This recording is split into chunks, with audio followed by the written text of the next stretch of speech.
Derek Slade leaned across the counter, held the check up between two fingers like it was something he had just peeled off the bottom of his shoe, and laughed. $5 million. He shook his head slowly. Lady, I have been managing this branch for 11 years. You know how many times a black woman has walked in here with a $5 million check? He set it down on the counter, reached under and produced a small metal bin. 0. He glanced at the teller beside him and lowered his voice not low enough. Someone probably found her a nice outfit and told her to walk in here and see what happens. These things are coordinated, you know. Then he turned back to Vivian and smiled the way people smile when they've already decided the conversation is over. Sweetheart, the charity office is 2 blocks down on 5th. They might be able to help you with whatever it is you actually need. He flicked his lighter. But this... He held the check over the bin one final time. This is just paper pretending to be something it's not. The flame touched the corner. It caught immediately. The woman standing across from him didn't move, didn't flinch, didn't say a single word. She simply watched the fire consume $5 million and waited for it to finish. She had been patient her entire life. Derek Slade had no idea that patience was about to cost him everything.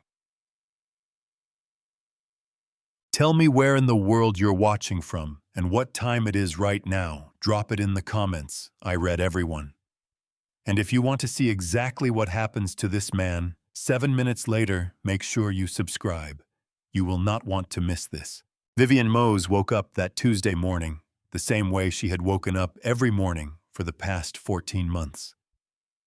She reached across to James's side of the bed before she was fully conscious, her hand moving by memory across 48 years of habit, finding nothing but cool sheets and the faint indentation in the mattress that still held the shape of him. She lay there for a moment, just a moment. Then she got up. That was the thing about Vivian Mose that most people never understood. Grief did not make her slow. It made her deliberate. Every movement carried intention. Every decision carried weight.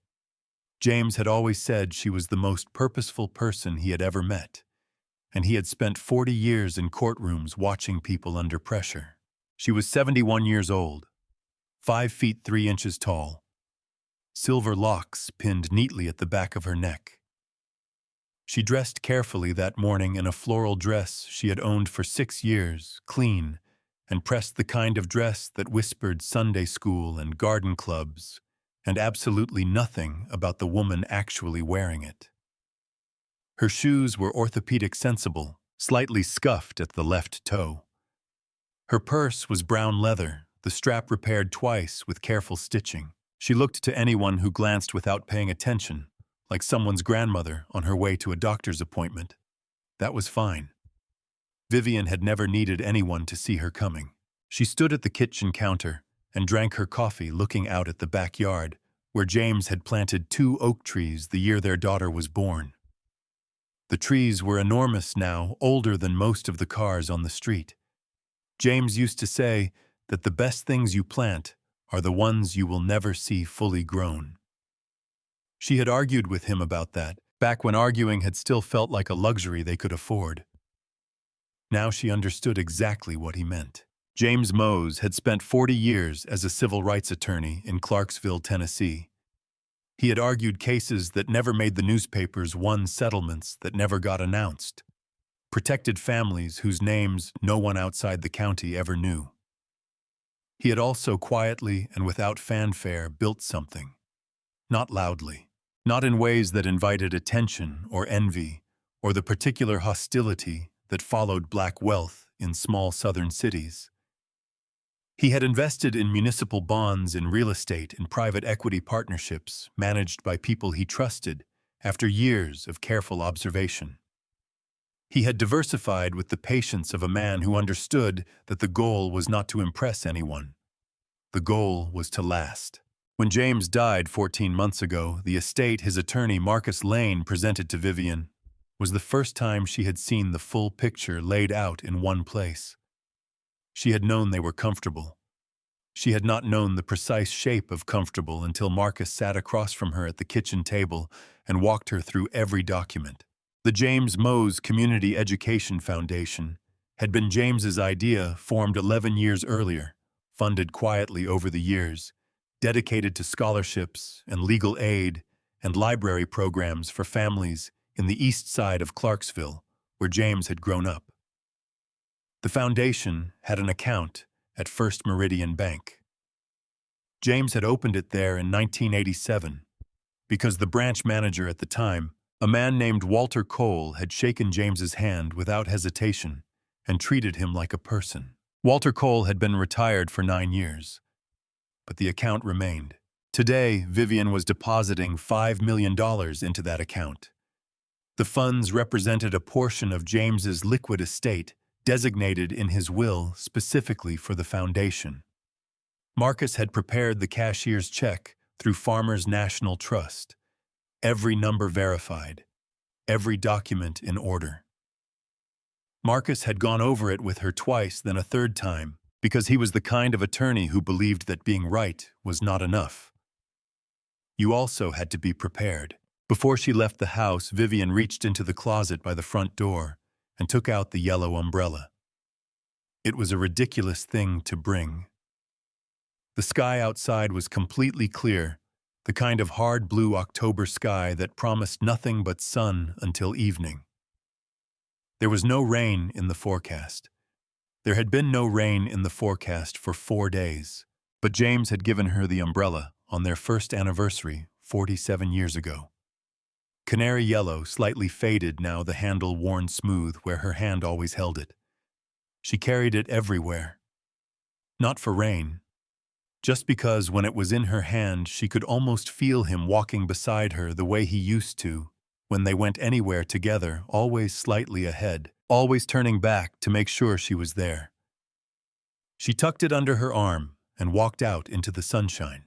The parking structure adjacent to First Meridian Bank was under construction, orange cones and chain-link fencing blocking the usual entrance. Vivian parked 6 blocks away on a side street and walked her orthopedic shoes quiet on the pavement, the yellow umbrella swinging gently at her side. She arrived at the bank at 10:47 in the morning. The lobby was the same as it had always been. Marble floors, chrome fixtures, tall windows that let in rectangles of cold light. Portraits of men in suits along the far wall, all of them white, all of them serious, none of them James. The air conditioning was set several degrees too cold, the way bank lobbies always were, as though the temperature itself was meant to remind you that this was a place of business and not of comfort. Vivian joined the line. She held her deposit envelope in one hand and the yellow umbrella in the other, and waited with the particular stillness of someone who has learned that waiting is not weakness. The teller who called her forward was a young woman named Nora Webb, maybe 26, with anxious eyes and a navy blazer that seemed designed to make her look older than she was. Nora smiled. Vivian smiled back. "Good morning," Vivian said. "I'd like to make a deposit to the James Mose Community Education Foundation account, please." She slid the envelope through the slot. Nora opened it, looked at the check, looked at it again. Then she looked up at Vivian with an expression that was not quite alarm and not quite confusion, but something caught precisely between the two. "One moment," Nora said carefully. "Let me get my manager." She was already moving before she finished the sentence, and from the back office, straightening his tie and carrying the particular expression of a man who had decided something, before he knew what it was, Derek Slade walked out. Derek Slade was 44 years old and had managed the Clarksville branch of First Meridian Bank for 11 years. In that time, he had developed a particular talent for reading people the moment they walked through the door. He could assess a customer in the time it took them to cross the lobby. The cut of a jacket, the brand of a watch, the way someone held themselves when they approached the counter. These things told him he believed everything he needed to know. He looked at Vivian Mose and saw a floral dress, orthopedic shoes, a worn leather purse and a yellow umbrella tucked under one arm. He had already decided before he reached the counter. "Good morning." His voice was professionally warm, the particular warmth of someone who had practiced it in a mirror. He took the cashier's check from Nora without looking at her and held it up. "My teller tells me you're looking to make a deposit." "That's right," Vivian said. "Into the foundation account. The account number is on the deposit slip." Derek studied the check with exaggerated focus, tilting it slightly, turning it over, examining the back with the expression of a man performing expertise for an audience. Several customers in the lobby had already begun to glance over. That was exactly what he wanted. "Ma'am, this is a significant amount." He said the word significant the way people say it when they mean something else entirely. "I'm going to need you to walk me through where a check like this comes from." "My late husband's estate," Vivian said. "James Mose. The foundation account has been active at this branch since 1987. Marcus Lane is the attorney of record. His information is also on the deposit documentation." Derek nodded slowly, as though he were considering this information carefully, as though it required great effort to process. Then he turned slightly toward Nora and lowered his voice not low enough. "These scams target lonely old women all the time. Someone probably told her the check was real and sent her in here to test us. These things are coordinated, you know."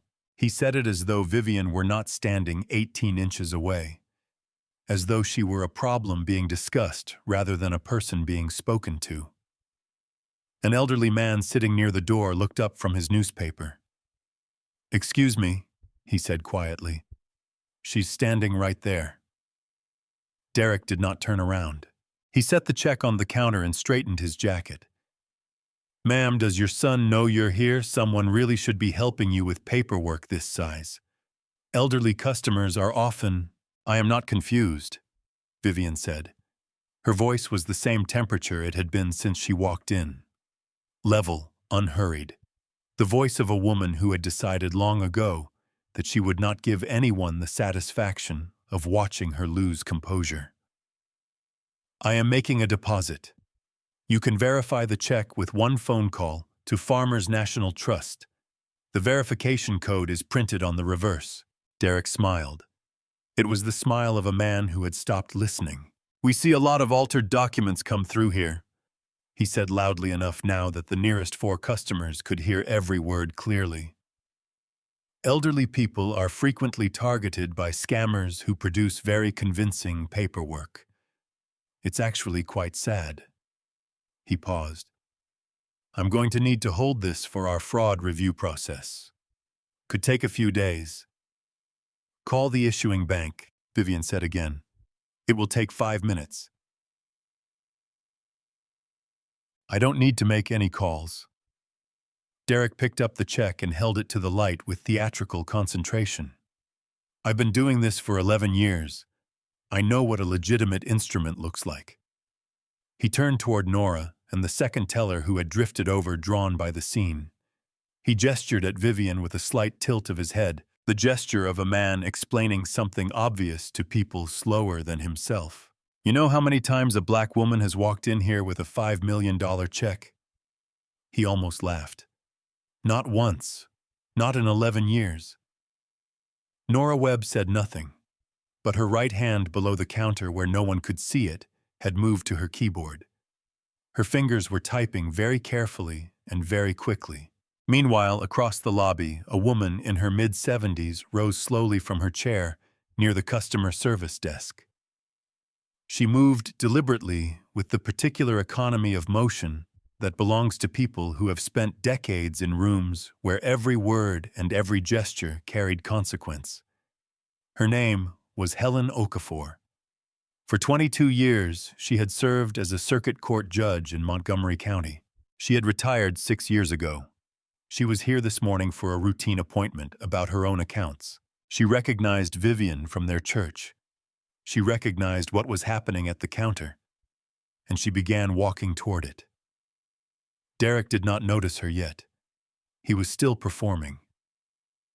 He held the check up one final time, angled so the overhead light caught it, then set it down on the counter with a conclusive snap, the way you put down something you have finished with. "Sweetheart," he said, and the word landed in the lobby like something dropped from a considerable height. "The charity office is 2 blocks down on 5th. They might be able to help you with whatever it is you actually need." He reached under the counter. He produced the metal bin. And somewhere behind Vivian, a woman quietly raised her phone and pressed record. The metal bin made a hollow sound when Derek set it on the counter. It was a document disposal bin, the kind used for shredding sensitive paperwork, about the size of a shoebox, with a mesh lid designed to contain the ash. Derek had used it twice before in his 11 years at the branch, both times for internal documents during an office cleanup. He had never used it on a customer's paperwork. He had certainly never used it in the middle of a lobby with 30 people watching. But Derek Slade had convinced himself somewhere in the gap between his authority and his judgment that what he was doing was righteous. He was protecting the bank. He was exposing a fraud. He was the kind of manager who made the hard calls that softer people were too timid to make. He picked up the check. "Sir?" The voice came from the middle of the line. A young woman, maybe 30, with a toddler on her hip and a diaper bag over her shoulder. Her voice was not angry yet. It was the voice of someone who still believed that reasonableness would work. "Sir, you need to stop. That could be a real document." Derek turned to look at her with an expression of patient condescension, the expression of a man explaining traffic laws to someone who has just learned to drive. "Sweetheart," he said. And it was the second time in 4 minutes he had used that word on a woman he did not know. "I've been managing this branch for 11 years. I think I know a fake when I see one." He turned back to the bin. He flicked the lighter. The flame appeared small and orange, steady in the still air of the lobby. Nora Webb's hand flew to her mouth. The sound she made was barely audible, a single sharp intake of breath, but the teller standing beside her heard it and took one step backward as though she wanted to separate herself from what was about to happen. Calvin Reese, the security guard stationed near the far wall, took one step forward, then stopped. His hand moved instinctively toward his radio, then stopped there too. He stood very still, the way people stand when they are watching something they know is wrong and trying to calculate what they are authorized to do about it. The flame touched the corner of the cashier's check. It caught. The paper was high-quality stock, the kind used for official banking instruments, and it burned more slowly than regular paper, the edges curling inward with a deliberateness that made it somehow worse to watch. The security features printed along the border darkened and vanished. The amount, $5 million, rendered in clean black type, held for a moment before the fire reached it, long enough that everyone standing close enough to read it could see exactly what was burning. Derek held the check over the bin and watched it with satisfaction. Then he did the thing that no one in that lobby would ever forget. He leaned forward slightly, pursed his lips, and blew gently on the flame, the way you blow on a birthday candle. Except he was not extinguishing it. He was feeding it, coaxing it along, making sure it caught fully and burned completely. The gesture was so casual, so cheerful, so entirely without remorse, that for a moment the lobby simply could not process it. 3 seconds of absolute silence in which 30 people stared at a bank manager blowing helpfully on a $5 million fire. Then the sound came back into the room all at once. Someone near the back said something that wasn't a word. The young mother pressed her daughter's face gently against her shoulder, turning the child away from the counter. The elderly man who had spoken up earlier in the line set down his newspaper and did not pick it up again.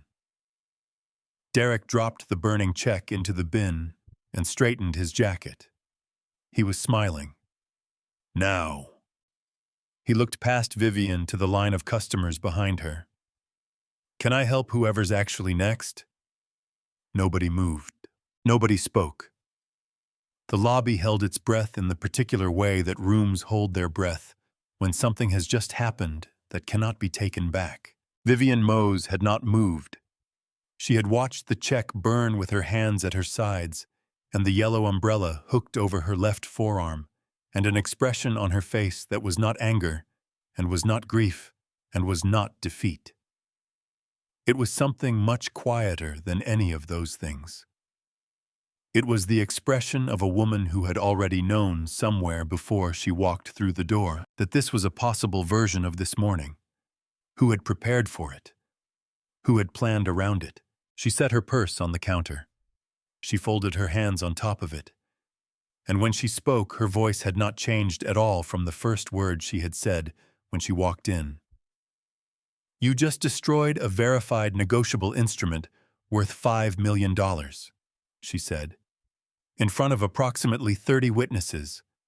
I would like your full name, your employee identification number, and the name and direct contact for your regional director."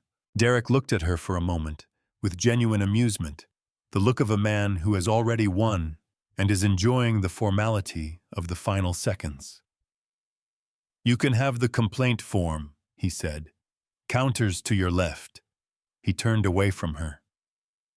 Behind Vivian, Helen Okafor had reached the edge of the counter. She placed one hand on the marble surface, and the sound of it, quiet as it was, made Derek turn back around. He saw a woman in her mid-70s in a gray blazer looking at him with an expression he had not seen directed at him since the last time he had done something genuinely wrong and been caught doing it. And from somewhere near the back of the lobby came the sound of a door opening. Helen Okafor had a way of entering a space that she had developed over 22 years on the bench. It was not loud. It was not hurried. It was simply the movement of someone who had decided that the space belonged to her and was now taking possession of it. She stopped beside Vivian and did not look at Derek immediately. She looked at Vivian first. "Are you all right, Viv?" Vivian nodded once. "I'm fine." Only then did Helen turn to Derek Slade. She studied him the way she had studied thousands of people across the raised platform of a courtroom.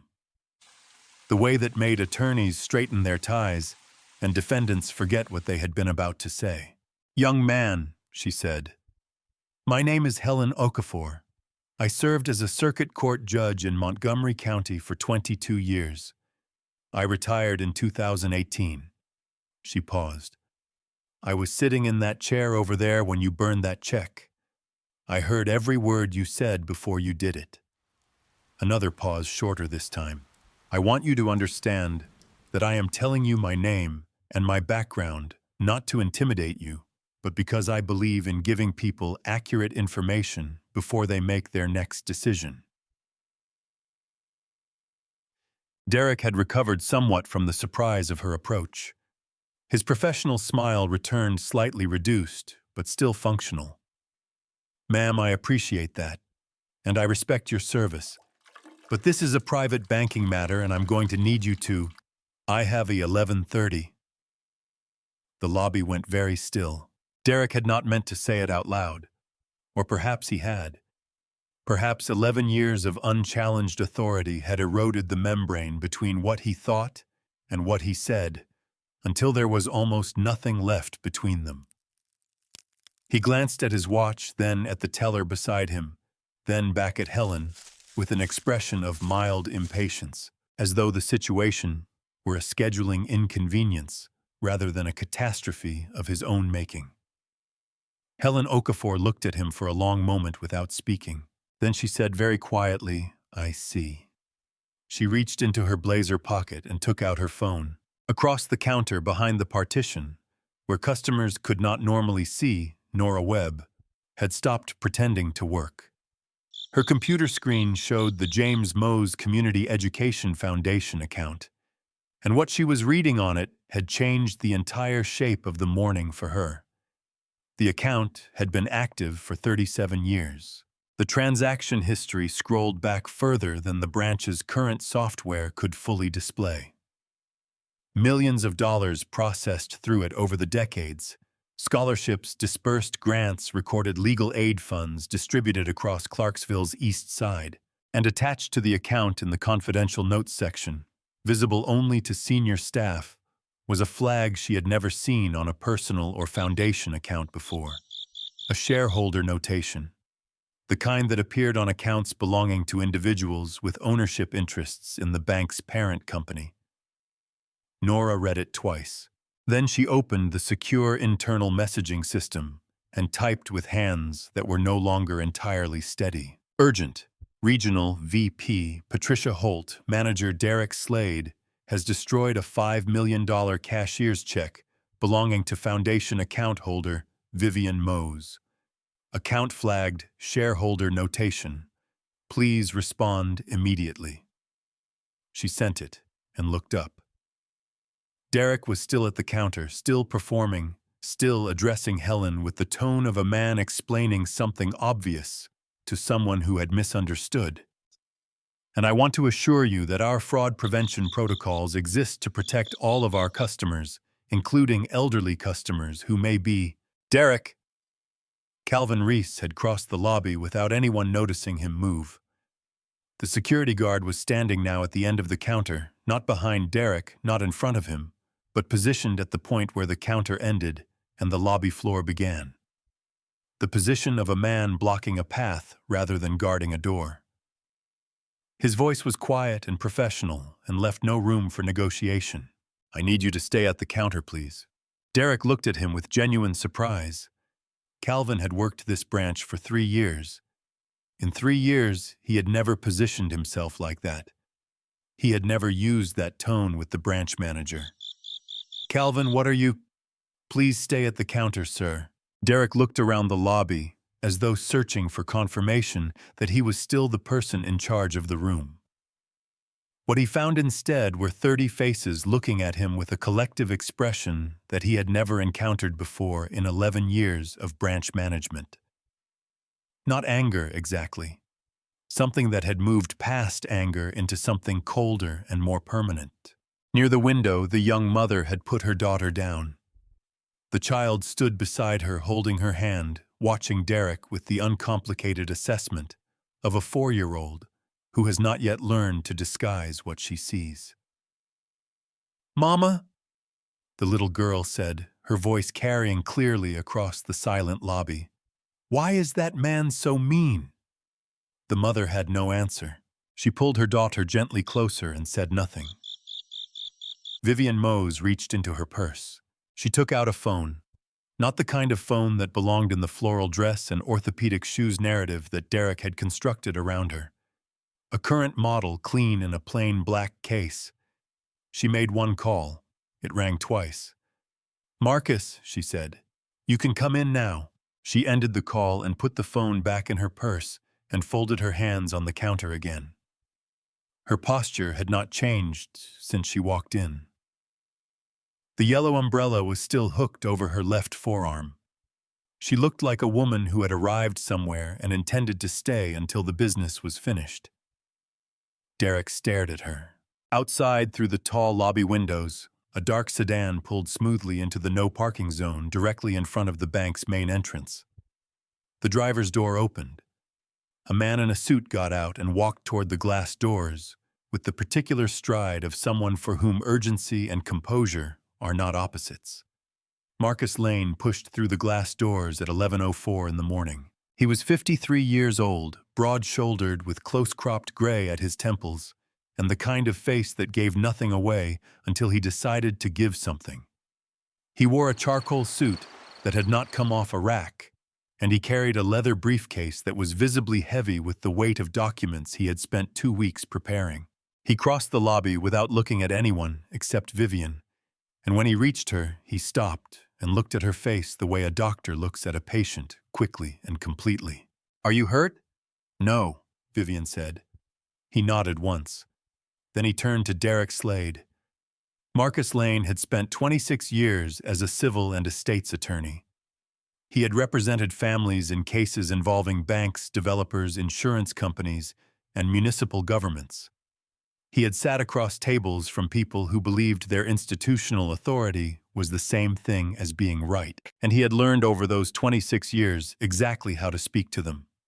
He did not raise his voice. "My name is Marcus Lane.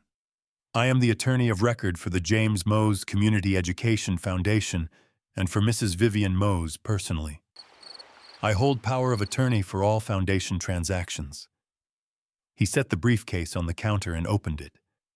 "You have just destroyed a negotiable instrument with a face value of $5 million belonging to an account holder of this branch, in the presence of approximately 30 witnesses." He placed a document on the counter facing Derek. "That is a federal offense under Title 18 of the United States Code. It is also a violation of 3 separate provisions of Tennessee banking law, which I can cite by number if that would be useful to you." Derek stared at the document. Then he looked up at Marcus with the expression of someone who had been driving confidently on a familiar road and has just noticed that the road has ended. "She brought in a fraudulent document," Derek said. "I was protecting this institution. Our fraud prevention protocols clearly—" "The check was not fraudulent." Marcus placed a second document beside the first. "This is the verification record from Farmers National Trust, the issuing bank confirming the check's authenticity serial number and cleared status as of 8:45 this morning.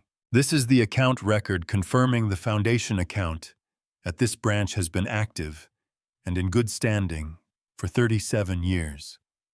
And this he placed a third document, thicker than the others, is the complete transaction history for the account certified by your own bank's records department last Thursday." He closed the briefcase. "You destroyed a verified, legitimate $5 million cashier's check belonging to one of your own account holders. And you did it publicly, deliberately, and without making a single attempt to verify the document through any standard banking procedure." Derek's professional composure was still present, but it had become structural rather than natural, the way a building looks intact from the outside after the interior has already failed. His jaw was tight. His hands were flat on the counter. "She should have gone through proper channels," he said. "If she had scheduled an appointment in advance, we could have handled a transaction of this size with appropriate—" "She walked into a bank," Marcus said, "to make a deposit. That is a standard banking transaction that does not require an appointment." The lobby was completely silent. Helen Okafor stood slightly to Vivian's left, her phone in her hand, her expression unchanged. Calvin Reese remained at the end of the counter. Nora Webb had not moved from her terminal, but she was no longer looking at her screen. She was looking at Derek with an expression that mixed guilt and relief in equal measure, the expression of someone watching a situation resolve itself in the direction it should have resolved from the beginning. What no one in the lobby knew yet except Nora was that Marcus Lane had not arrived as a surprise. Vivian had known this might happen.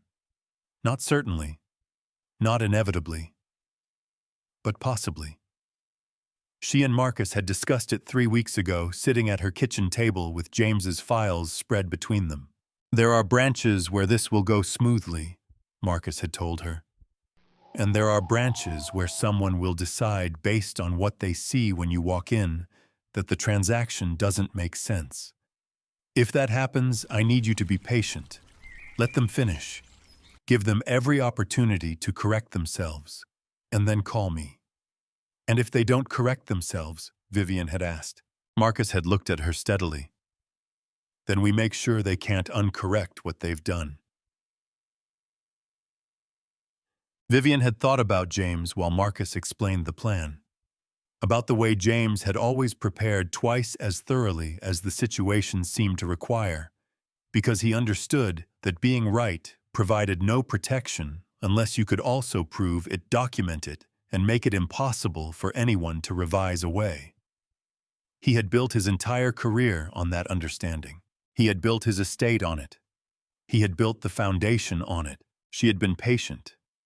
She had stood at that counter and let Derek Slade perform his certainty, and then his cruelty, and then his casual destruction, without flinching, because she knew that every second of it was being watched and heard and recorded and remembered. She had been patient her entire life. She was very good at it. Marcus was still looking at Derek across the counter. "I would suggest," Marcus said, and now something shifted almost imperceptibly in his voice, a degree of temperature dropping that made the nearest teller take a small, unconscious step backward. "That you contact your regional director immediately, because what happens in the next 10 minutes will determine the difference between a situation this bank can manage and a situation it cannot." Derek said nothing. From somewhere above them, the sound of heels moving quickly across an upper floor broke the silence of the lobby. Then the stairwell door opened. Patricia Holt came down the stairs at a controlled pace that was almost but not quite running. She was 51 years old, regional vice president for First Meridian Bank's Southern Tennessee division, with 15 years at the institution, and a reputation for handling difficult situations with the kind of efficiency that made difficult situations want to resolve themselves quickly and quietly. She wore a navy blazer over a white blouse and carried a leather portfolio that she had grabbed from her desk 30 seconds after reading Nora's message. She had read the message once, then opened the foundation account on her own terminal, then read the shareholder notation, then picked up the phone and called Farmers National Trust directly. The verification had taken 4 minutes. 4 minutes to confirm what Nora had already suspected and what Marcus Lane had just finished explaining to Derek Slade in the lobby below. The check had been real. Patricia pushed through the stairwell door and crossed the lobby floor with her eyes already fixed on the counter. She took in the scene in the way that people with her particular job take in scenes rapidly and completely cataloging everything at once. The ash in the metal bin, the documents on the counter, Marcus Lane standing with his briefcase, Helen Okafor to the left, Calvin Reese at the end of the counter. 30 customers who had not left, despite having no immediate reason to stay. And Derek still behind the counter, still wearing the remnants of an expression that had started as authority and decayed into something much less defensible. And Vivian Mose standing through all of it, with her hands folded and the yellow umbrella on her forearm, and the particular stillness of a woman who had not moved because she had not needed to. Patricia walked directly to Vivian. Not to Derek, not to Marcus, to Vivian. Mrs. Mose, her voice was controlled, but the control was working hard. "I am Patricia Holt, Regional Vice President. I have just personally verified your check with Farmers National Trust. It was fully authenticated, cleared, and legitimate in every respect." She paused. "I am so deeply sorry for what has happened in this branch today." The lobby received this in silence. Derek stepped forward from behind the counter. "Patricia, I made a judgment call based on..." "Derek." She said his name the way you say a word when you want it to function as a complete sentence. She did not look at him when she said it. She kept her eyes on Vivian. Then she turned. She opened her portfolio and removed a single sheet of paper.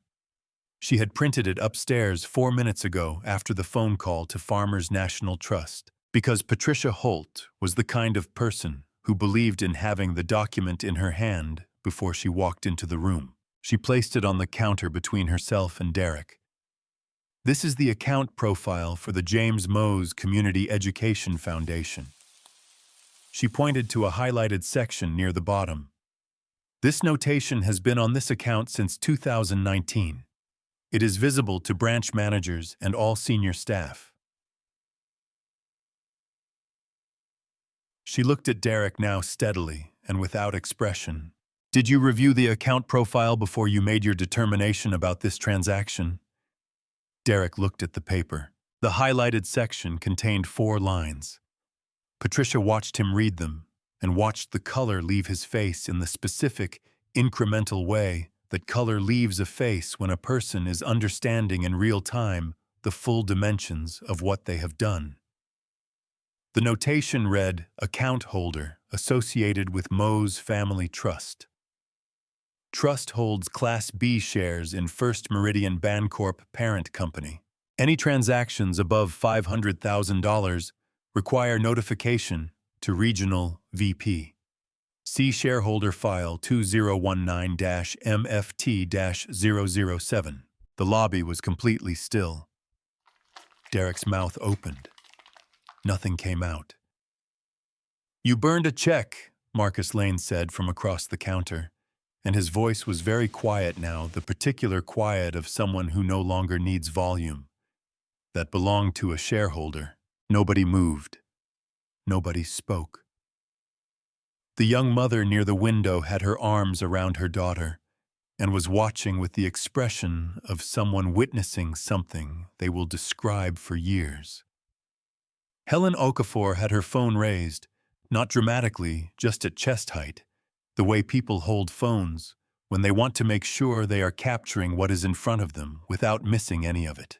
The elderly man who had spoken up in the line had not sat back down.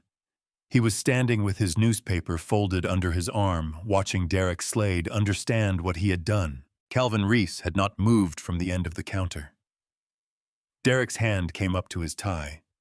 He straightened it, a small, unconscious gesture, the kind of thing a person does when they need to do something with their hands, and there is nothing useful available. "I didn't know," he said finally. The sentence was so reduced from everything he had been saying an hour ago, so stripped of the authority and certainty and contempt that had filled the lobby since Vivian walked in, that it landed in the silence like something falling from a very great height. "I didn't review the account. I made a visual assessment and You made a decision," Vivian said.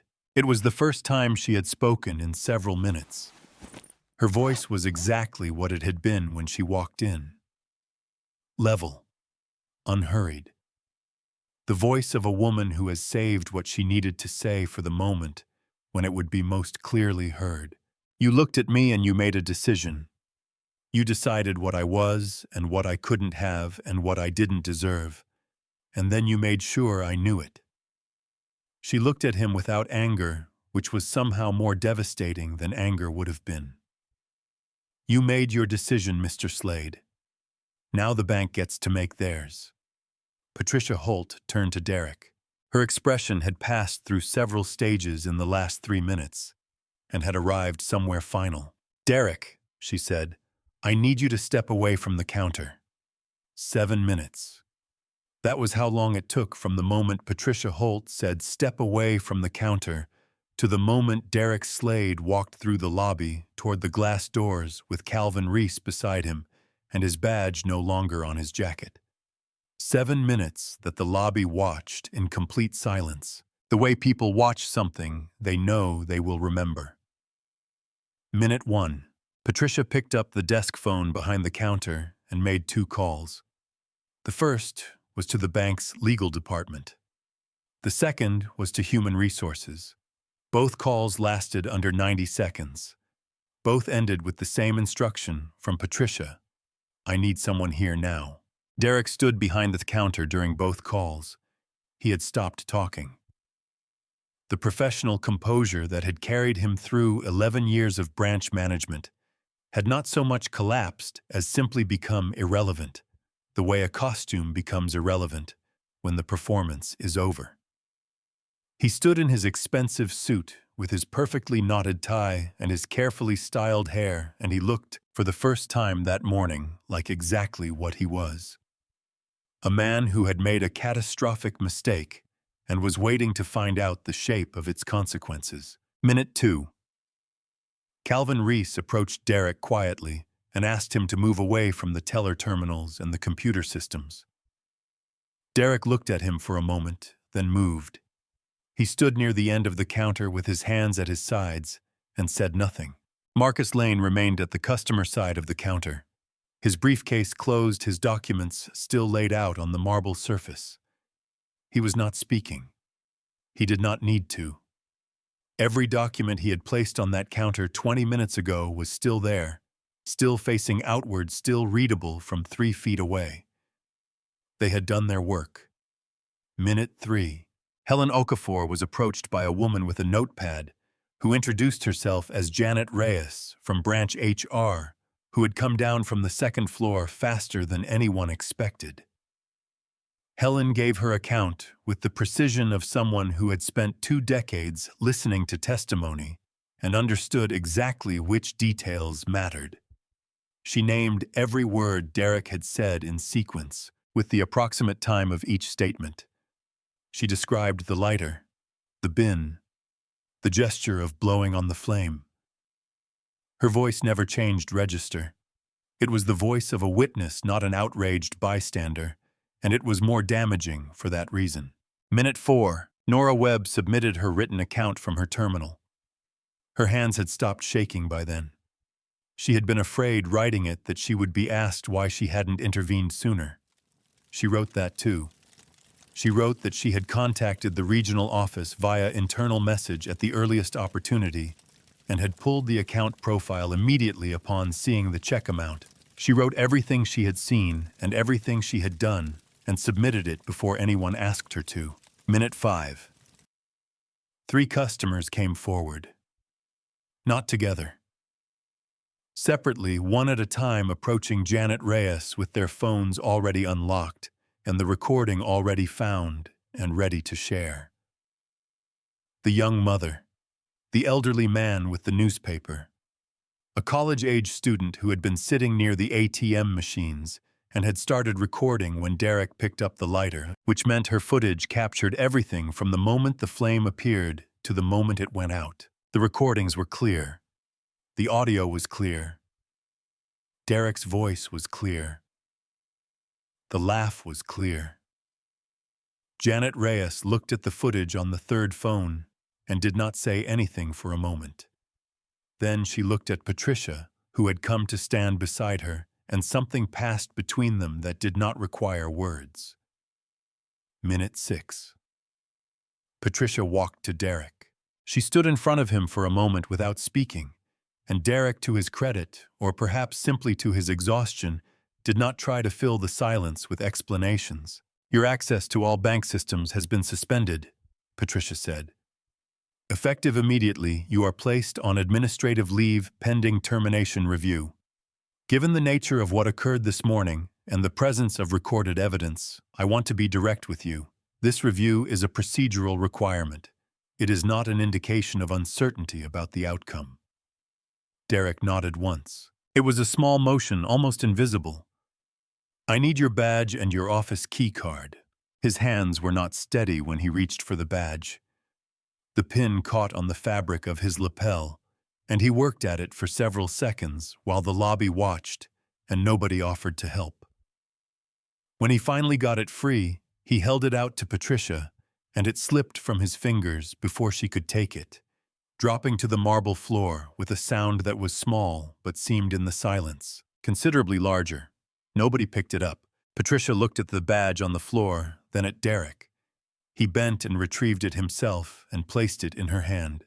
Minute 7. Calvin Reese walked with Derek across the lobby toward the front doors. Derek kept his eyes forward.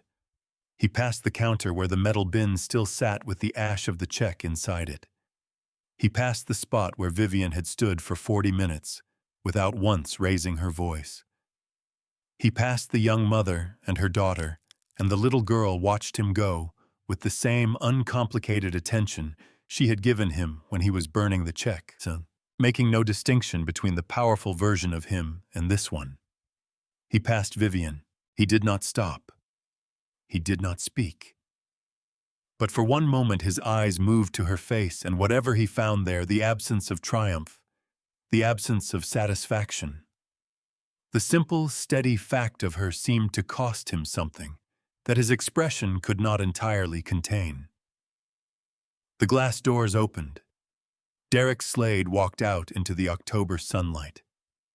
Calvin Reese watched him go, then turned back to the lobby. The doors closed. Someone began to clap. Then someone else. Then the sound spread through the lobby until nearly everyone was applauding, not loudly, not triumphantly, but with the steady, collective exhale of people who had watched something wrong finally stop being wrong. Vivian Mose stood at the counter with her hands folded, and the yellow umbrella on her forearm and did not clap. She simply waited for the room to go quiet again. Then she turned to Marcus Lane. "Now," she said, "let's make the deposit." By 2 o'clock that afternoon, the video was online. The college student who had been sitting near the ATM machines posted at first a 90-second clip that began with Derek holding the lighter and ended with the ash settling in the metal bin and Derek's laugh, short and contemptuous, hanging in the air above it. She added no caption. She did not need one. The footage provided its own context. By 4 o'clock, it had been shared 800 times. By 6 o'clock, 4 million times. By the time the 10 o'clock news ran it in Clarksville, the clip had been picked up by 14 national outlets, and the name Derek Slade had been searched more times in a single afternoon than it had been searched in the previous 44 years of his life combined. The comments were not primarily angry, which surprised people who expected them to be. They were recognizing. Thousands of people writing variations of the same sentence, "This happened to my grandmother," and "This happened to my father," and "I watched this happen to my family," and "I thought it was just us." The specific cruelty of Derek blowing on the flame appeared in comment after comment, that single gesture isolating itself from the rest of the footage and becoming the detail that people could not let go of because it was not the cruelty of someone who had lost control. It was the cruelty of someone entirely comfortable with what they were doing. The Federal Banking Commission opened a formal inquiry at 9 the following morning. Marcus Lane filed the civil suit at 10. The suit named Derek Slade personally, First Meridian Bank as an institution, and a third party that had not yet appeared in the story, but whose name Marcus Lane had been sitting on for 2 weeks, waiting for the right moment to introduce it into the record. Raymond Slade. Derek's father was 68 years old, a former city councilman, and the principal partner in a real estate development company called Cornerstone Property Group. Cornerstone had purchased 2 properties on Clarksville's east side in the past 18 months. Both had been foreclosed upon after their owners' elderly black residents experienced sudden account irregularities at First Meridian Bank, frozen accounts during mortgage payment windows, late fees applied to payments that bank records showed had been received on time, loan reviews initiated without stated cause and completed with recommendations for accelerated repayment schedules that the owners could not meet. Marcus had found the pattern in James Moses' files. James had been investigating it for years before his death, quietly and methodically, building the same kind of case he had built for clients his entire career. He had not lived to complete it, but he had documented it thoroughly enough that Marcus, working from James's notes over the 14 months since his death, had been able to extend the evidence forward, tracing the foreclosures to the development purchases, tracing the development purchases to Cornerstone tracing. Cornerstone to Raymond Slade. The civil suit was 63 pages. Federal investigators arrived at First Meridian Bank on Wednesday morning with a formal request for records covering 5 years of loan modification decisions, appraisal reports, and account review procedures for properties in 3 specific zip codes on the east side of Clarksville. Patricia Holt received them in the lobby and directed her staff to provide full cooperation. She had been awake since 4 in the morning. She looked it. Nora Webb gave a formal statement to investigators that afternoon. Her account was precise and unambiguous. She described everything she had seen, everything she had done, and everything she had known from the moment she pulled up the foundation account on her terminal. The investigators thanked her. One of them told her in the hallway afterward that her internal message to the regional VP, timestamped 11:02 in the morning, was one of the most important pieces of documentation in the file. Calvin Reese gave his statement the same day. His testimony about Derek's instruction to stay near the exit, which Calvin had interpreted as an order to detain Vivian rather than secure the premises, was included in the federal complaint as a potential violation of civil rights statutes. Vivian gave one interview. A journalist from the Clarksville Courier came to the house on Thursday afternoon and sat at the kitchen table where James's files had once been spread out, the same table where Marcus had walked Vivian through the estate documents 14 months ago, the same table where James had eaten breakfast every morning for 40 years.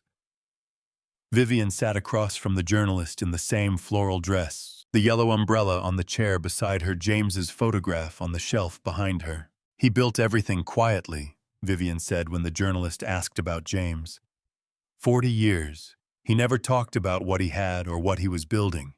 He just built it. She looked at the photograph for a moment. People see an old black woman in a floral dress, and they think they know the whole story. James used to say that was fine. He said, let them think that. The work doesn't need an audience. It just needs to get done. She folded her hands on the table. He spent 40 years doing the work. I intend to finish it. The journalist asked about Derek Slade. Vivian considered the question for a moment before answering. I don't think about him very much, she said. He was the door. He was never the destination. Outside the window, the 2 oak trees in the backyard held their leaves against the October light. The journalist looked at them and commented on how large they were. Vivian told him James had planted them the year their daughter was born. The journalist asked how old the trees were. Vivian smiled. Old enough, she said.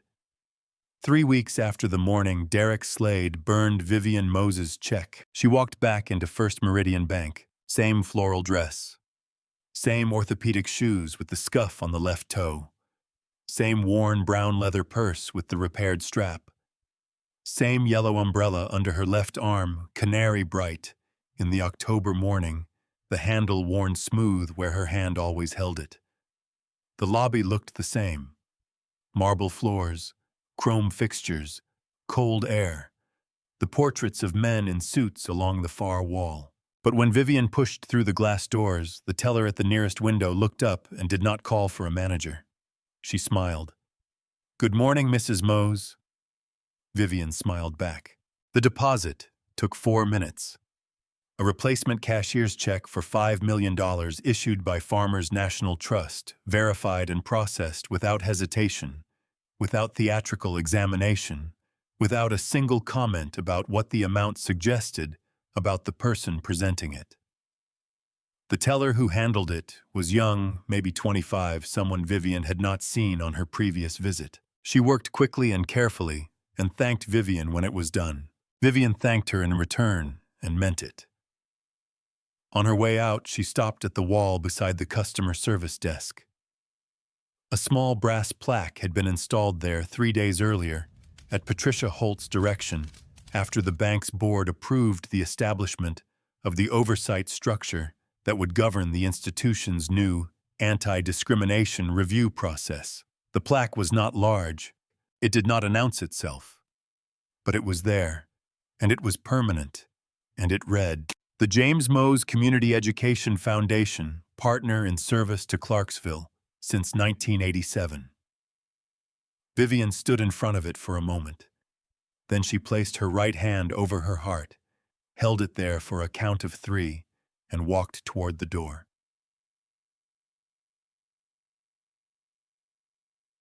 Derek Slade was formally terminated from First Meridian Bank on October the 14th.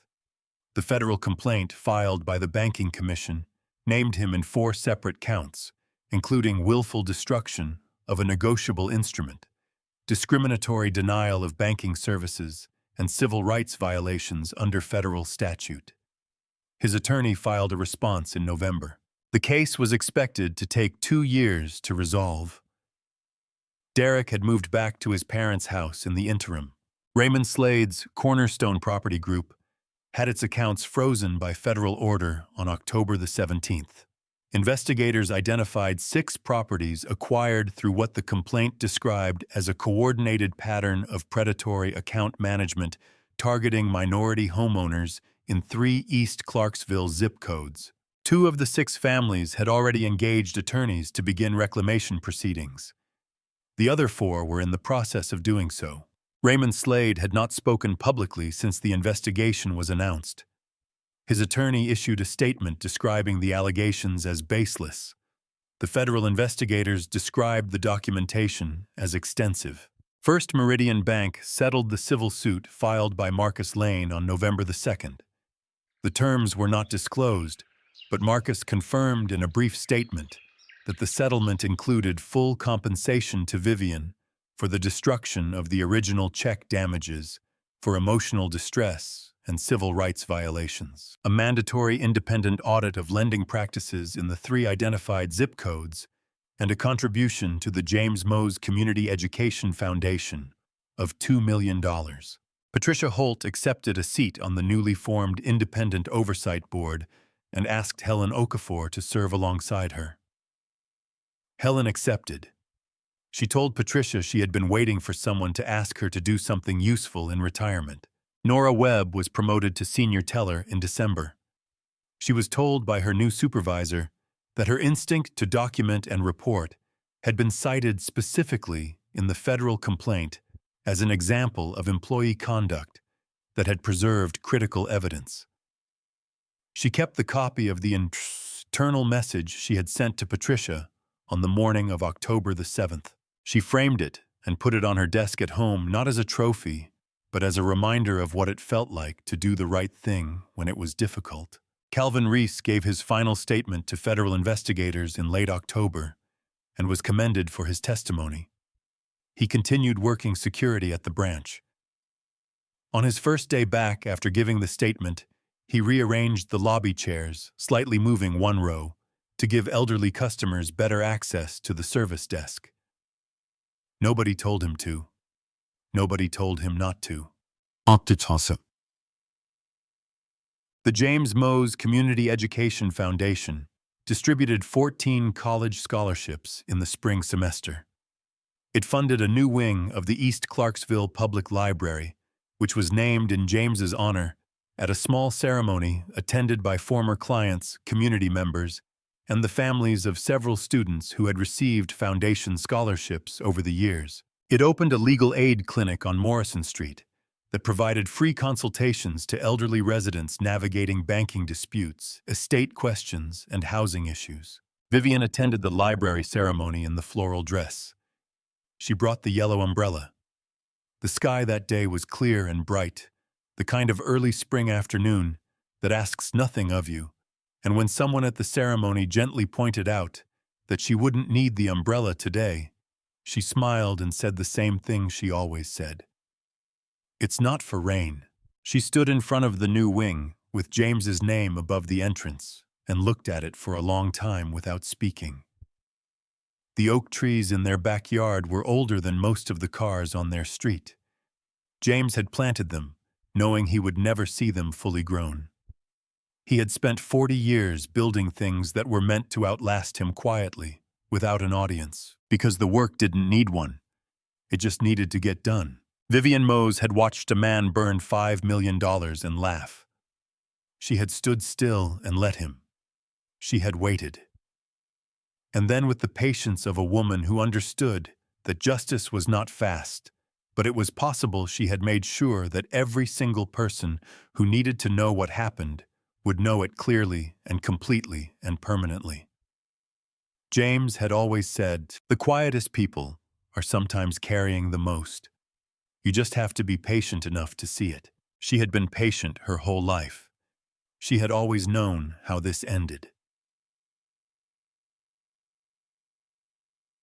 There are people in this world who will look at you and decide before you speak a single word what you are worth and what you are owed.